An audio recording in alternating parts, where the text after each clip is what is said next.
In today's video, I'm gonna be showing you the easiest way to hide the Instagram apps on your phone.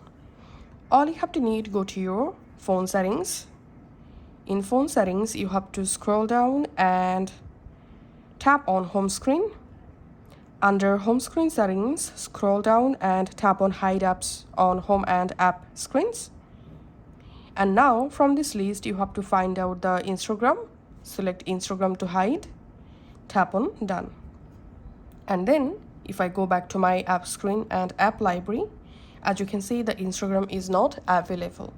If I try to search the Instagram app, also we can't see the Instagram app. Now let's see how to use the hidden app or hidden Instagram app. To use the hidden Instagram app, you can just go to your app library, tap on search and find out Instagram here. And then here you will find Instagram app info under settings. Tap on that. And here, just tap on open. And your hidden Instagram app will be launched, and then you'll be able to easily use the hidden app. Thanks for watching.